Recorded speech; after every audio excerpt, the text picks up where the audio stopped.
You're going to be asking questions and stuff? Yeah. Okay. Hey guys, so welcome to our dance. This is Val, and I have the amazing Tilly on the line. Hello. Yes, so I seen Tilly, as many of us have, on Born Different, and you caught my eye with the amazing makeup that you're able to do at such a young age. And you have bionic arms, which makes it even more amazing. So can you tell us a little bit about Thank you. Well, hi, my name is Tilly Lockie, and I was born completely like normal. I had hands and everything, but I got really, really ill at such a young age. So I was 15 months old, where I went to the hospital and I was showing symptoms of a really serious disease. And when we went to the hospital, I was diagnosed with a disease called meningococcal septicemia strain B. It's quite a mouthful, and there's many different strains to it. We have campaigned for a vaccination in the UK, which is available now, so you can actually be vaccinated against it. However, I got it in 2007 and I was completely vulnerable. There was nothing to protect me against it. But basically, I got to the hospital and I was just told that I was going to die. Like, my parents and my whole family were just, they said, okay, we'll see how long she lasts, but it's pretty guaranteed that she's going to die because it was a really fatal disease. And my dad actually found some statistics one day that kind of lighten everything up a bit. And it said actually only 1 in 10 of people die from meningitis. So that sounds great. That sounds promising. Like, there's a bit of hope. But with the strain I had is one of the more serious ones because there's so many different strains and they're all really serious. But I was the worst case the hospital had ever seen, and I was so young. I was only 1. Yeah. So it was like little old me with like 15 doctors all working on me at the same time. And I always think like just how traumatic it must have been for my family to see, because me being so young, I don't remember a thing. But even if I wasn't that young, if I had meningitis yesterday, I wouldn't like remember it because your brain naturally blocks out an event as traumatic as that. But obviously I'm here today, so I managed to pull through. I survived, and now like a lot of people seem to get confused when they say how smiley and positive I am. Like, a lot of people have actually said to me, wow, if I was in your situation, I wouldn't even know what to do with yourself. How are you smiling all the time? But I just kind of look at it as, okay, I was put in what you would call a bad situation. I didn't have a great start to life, right? But I decided now I'm not going to let that define me. I'm not going to let my disability or my past define who I am now. And I just thought I was going to like take what I had and run with it and just try and be the best person, the best version of myself that I could possibly be. So now I'm a motivational speaker, sharing my story across the world, and a bionic model. I adore you. You are amazing. You are just amazing. Wow, what a story. I mean, you look at things so positive, and it's crazy to me when people say things, because I have cerebral palsy. So when people say things like you've mentioned, oh, if I was in the case, I could never. And I'm like, whoa, that's not really nice to say. That's I not, know. they confuse it for I know. Yeah, it's like because people would see, like, you see things like people will say things behind screens that they'll probably never say in person. Right. But I feel like when I get messages like that, I don't take any negativity like badly at all. I'm just like, oh, whatever, your problem. But like when people say that, I just feel like that kind of shows like my strength, because if people now are telling me, wow, you must have such a sad life, then that's like just let me hear that I'm strong. So I'm making the most, like in a situation where you wouldn't know what to do with yourself, you'd be depressed in your bed. Like that kind of just proves to me that I'm making the most of my life, and I thrive with negativity, I think.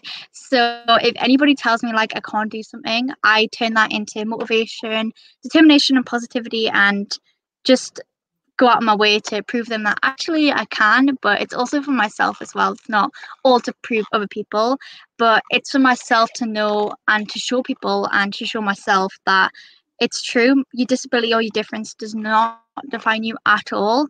So I just kind of ignore those messages and just be like, well, it just kind of shows the person I am. Yeah, awesome. You're awesome. And your makeup at 14 years old, You see, I'm very simple. I'm not good at makeup. Well, you're better eyeliner than I am. Yeah, it's camera I tricks. can't do eyeliner. All right. Yeah, so now you and you have a YouTube channel. Is that where you do your makeup and everything like that? Yeah, so I do makeup tutorials on YouTube, and I've just recently started getting into it on Instagram as well. So my Instagram is tilly.lockie, and I do IGTVs over there where I'll just kind of like do a speed tutorial of makeup, but it's kind of so much like with makeup, YouTube editing, traveling, like motivational speaking and everything. And I do school, obviously I'm still 14. People think, wow, you've got like a lot on your plate, you never get stressed out. But I don't really think of anything I do as work, because I'm only like, when I'm motivational speaking, I'm speaking from my heart and what I'm passionate about. So I don't really think of anything as work. And same with makeup, I just do it for fun. But I always make time for myself, because I feel like that's a priority for everybody, just to like always look after yourself. That's number one priority for me. And I know if I'm getting like a bit stressed out about something, then that's time to like stop, get in the bath, a bath bomb, face mask, everything like that. Self-love. A lot of people can learn from you. At such a young age, you, like I said, I admire you. You're amazing. And your family, how awesome are they? Is that your biggest support in your corner, is your family? 100%. I've got quite a big family, and I honestly don't know what I would do without them. I have 3 sisters, my mum, my dad, my nana, granddad, and I just love everybody so much. They're like the people that you can literally just be yourself with, and people you can always go to. And I don't know what I would do without them, because my mum basically got me to where I am today. Obviously, my dad did help as well, but my mum, for one thing, gave birth to me, so that counts. And then when I was going to get my amputations done, my mum was the one who actually made me a promise, and she said that she would give me my hands back once again. That's what she said to me. And so as soon as I got out of hospital and I was able to wear prosthetics, we jumped straight on the bandwagon, and we're trying out prosthetics. And somebody said to her, because prosthetics can be really, really expensive, somebody said to her, like, you do realize if she likes these prosthetics, that's a commitment that you're going to have to continuously having to like rebuy her and everything. And it would be like a yearly thing as well, since I'm a child and growing. So it was a huge commitment that she had to like deal with and really think about. But she just said, well, if that's what you want, then that's what you want, and I'm willing to do all the fundraising that I can to be able to allow her to have her hands back again. So I really appreciate everything my family have done for me. That's amazing. That is so awesome. I know I'm 37 years old and married with kids, but my mom still comes and helps me. Yeah, so, of course. Special bond. Yes. That is awesome. So, I mean, your hands are cool. Do you change them up with your outfits? Like, they are so cute. Very cool. That's like the second main reason I have them. First, obviously, to like help and stuff. They are still a medical device, but I think of them more than that now. I think of them as a fashion accessory, like a designer handbag, honestly, and pair of shoes at this point. And it's not just a medical device. Like, this is basically my disability. It's pretty cool disability. Like, it's not something that I think of as a disability, but more an enhancement now, because something that like people with human hands can't say is they have lights in the hand. I can say that. So I'm really excited for the day where like disabilities and differences in general, because everybody's got insecurities, everyone's got differences, and I can't wait for the day where it's no longer judged or like hidden, nothing to be ashamed of, but people actually admire that. And I think that's becoming the reality now, and I just can't wait for that day. But I love switching them up all the time. I went a bit off topic there, but these are pink ones I have on today. I do have some black and white ones. I have some ones inspired by Alita Battle Angel, the movie, and I had some ones based off of a video game as well. I have some red, cool, look like strawberry laces type things. They're really cool too, but it's a lot of fun. Yeah, my son And we have some comments on here. Viviana, she said, you look amazing. And Oh, thank you. Everett, they said, wow, amazing. So your story is awesome. And I know it seems almost like it's easy for you to be so upbeat and stuff like that, but that's very brave. And I'm so proud. Like I said, I don't know you, but I'm so proud of you as a mom. Well, you know, now we're basically friends now, so we're friends. Yeah. We're friends. Let's fast forward. We're friends. Exactly. Cool. So you're in the UK. What time is it over there? It is currently 20 to 5 p.m. Wow. So I'm in Phoenix and it's 9:30 or 9:40 in the morning. So thank you for working with me. I know the times are crazy to try to get everything working. So let me ask you, with this crazy coronavirus, are you at risk as far as, I know that when people see me, this is just my thing. Oh, sure, physically, but I have respiratory issues. So I'm very, very high at risk. I stay inside. How about your medical issues? Are you high at risk? I know that some people who have survived meningitis, when you survive meningitis, it's kind of not just right, you survive and that's the end of it. There are hundreds of like different side effects that anybody can have, and you kind of don't realize how much it has affected you until you get a bit older. So you can go deaf, you can go blind, you can have some respiration issues. Me personally, with my meningitis, my septicemia was like the pretty bad part. So the meningitis is like the inflammation of the spine and membranes around the brain, and the septicemia causes more of the physical issues. So there's a lot of people who have survived meningitis who now have brain damage and issues with their brain and their mental state and everything like that. Whereas for me personally, like the septicemia took over my body, so that's why I'm missing hands, that's why I'm more affected in a physical way. But the septicemia literally probably would have killed me too fast for the meningitis even to like hit me really bad. So I didn't really suffer from anything like that. But I don't know if this is related, but I did actually stop breathing one day. I don't know if that was related to whether the meningitis, whether that was related to that or not, or just an issue I had when I was a bit older. But I basically remember I didn't feel like it was anything bad. I literally felt like I just lost my voice because I remember this vividly. But it was like my mom said good morning or something, and I tried to say good morning back, but like the words were just not coming out of my mouth. And my mom was like, Tilly, if you don't speak now, I'm calling the hospital, because she was already stressed out because you don't know what can happen after meningitis. But I basically had one of like the breathing things on my face to like help with that. But it was basically like a chest infection that just hit me really bad and stopped me from breathing a little bit. So I don't know if that's got anything to do with the meningitis at all. But so we're kind of like unknown. We're kind of in the unknown whether it'll be bad for me or not if I got the disease or the virus. I'm not quite sure, but we'll just try and avoid it. Exactly. Yeah. Everybody's just trying. It's just something I don't think anybody could have predicted something like this. It's insane. But yeah. How is school for you? Well, I recently just started homeschooling now, so I guess that's a little bit different from your average like 14-year-old girl. But I'm pretty fresh to that. I started in September, but it's going really great at the moment. I still make time to like meet up with my friends every weekend, but maybe not at the moment with the whole virus and everything. So yeah, I'm doing homeschool at the moment, but it's really great because I'm able to balance my career as well as education, and I think both are equally as important. So I'm really happy with how that's going at the moment. And in the long run, I'm actually going to be finishing my GCSEs a year before I would have in actual public school. So it kind of works out better for me, and I'm really enjoying it. That is awesome.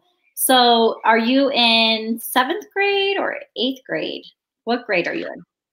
I'm not really sure. I think the equivalent is I'm in year 9 in England, but I'm sitting my GCSEs as if I'm in year 10. So I think that would be I'm in grade 8, but sitting my GCSEs as if grade 9. I think. I'm not quite sure. Don't quote me on that. That is awesome. So now you're out there doing motivational speaking. I know you're inspiring so many people. I know that. I like to think so. Yeah, So is that something you plan on doing even out of high school, continuing to educate people and motivate people? Is that something that you see yourself doing? Yeah. Hopefully, yes. I actually am going, well, I was going to be going for some training because I've actually never had training or anything. I've had some tips and tricks from the people down at Bionic in the lab because Sammy Payne is like the speaker for them and she travels quite a lot, like speaking on stages about their product and everything. So I did get some tips from them, but I've never actually been like professionally trained or anything like that. So I was quite excited to like start doing that and then become like a certified national speaker. Like that would be international speaker. So that would be really cool. That is the dream. And I have just recently like stepped up from doing just Q&As on stage to actual like presentations. And I'm like really, it's always like stressful weeks in advance, like trying to get your script like drilled in your head. But the good thing about like my presentations is that I'm not like trying to, like not got any long words or anything specific to get in there. I'm just kind of talking about my story and it's my life. So it's not something that I can easily forget. So it's pretty all right for me, I guess. But it's like the rush once you finish that presentation and everybody like wants pictures with you and like to shake my hand. That's what like makes it great at the end when you're like, you can relax and just everyone's enjoyed it. Stress gone. That is awesome. Yeah, and with that type of career, you don't have to study. This is your life. So your speaking is authentic and that's what will keep you going. You don't need profession. This is just your experience. This is what I've done. Yeah. So awesome. So let me ask you, what's your favorite makeup look that you do? Do you have like a favorite look? I'm pretty like bad at going out of the comfort zone at the moment because I haven't really been doing it for that long and I just kind of have fun with it. So I really want to start experimenting with like colors because at the moment I stay pretty natural and like just glowy and stuff. But I did film a makeup tutorial today. You wouldn't think it because my face is not got anything on it anymore. But I did actually film like some kind of like rock chick makeup today where I actually tried to do eyeliner, which turned out pretty well. But that's only because I had sellotape underneath my eyes to like it all straight. I could never do it like freehand, but whatever. But I'm trying to edge away like from my comfort zone a little bit because I want to show that I can do all styles. But at the moment, of course, my favorite is like just I love to be natural all the time. I don't wear too much makeup and I don't like to be like caked on my face. I just like to be natural and like not try and completely change the way my face looks because that's just what I enjoy. You're gorgeous. So you don't need to do all that. It just highlights your beauty. That's amazing. I wish you were closer and you could do my makeup and give me some tips. Well, I'm not that good at like doing it on other people. I do have a YouTube video when I tried to do my cousin's makeup and I like poked her in the eye so bad and I zoomed in on it just to make it like a bit more funnier. Like, but the mascara stick, you can literally see it going like through her eyeball. It's not good at all. But I mean, loads of my friends are like, Tilly, I really want to film a video of you doing my makeup and stuff. And I'm like, you really want to put yourself forward for that, guys? You might never see you again. Just a warning. So I might have to like, you have to sign a form first. Like, if any health difficulties spring from this, you put yourself forward for it. So not my fault. That's awesome. That's fun. I let my 3-year-old daughter. She does my makeup. So it is what it is. I go crazy, but I enjoy it. Yeah. Well, I'm so happy, and it seems like we might be getting a little bit of bad reception. But I'm so excited that you're here with us today.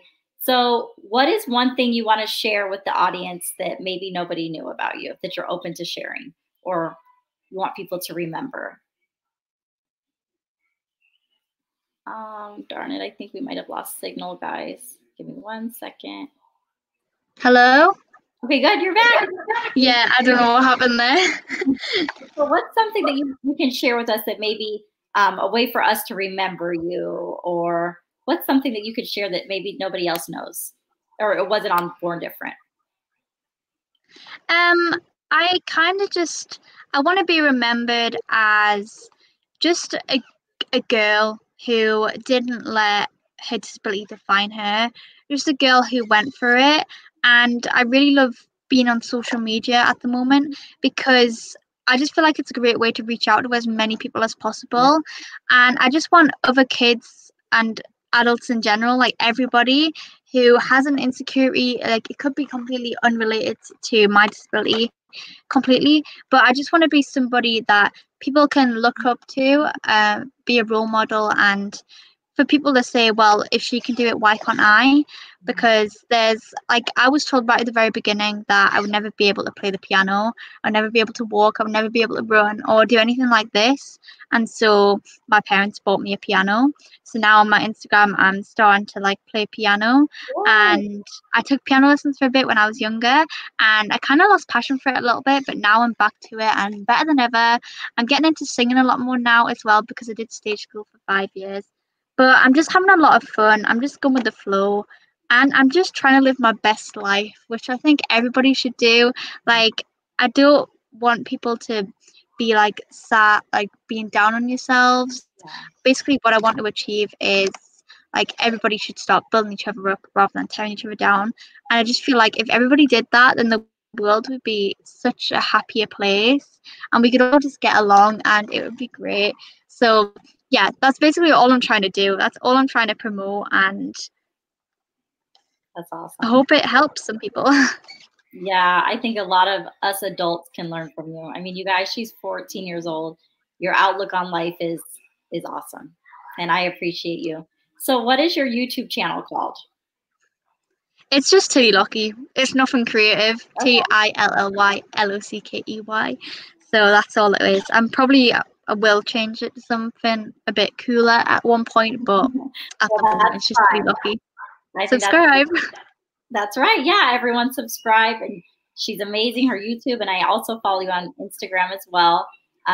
Like I said, I have a small channel. It's called Surviving. I think it's called Thriving with CP Valerie Lawrence. So check that out also if you ever interested. I will, definitely. I'm so excited for having you on here. And again, you guys, we can learn a lot from Tilly. You're amazing. So thank you. Thank you everybody for listening. And I hope everybody's safe out there, your family as well. I pray for you guys.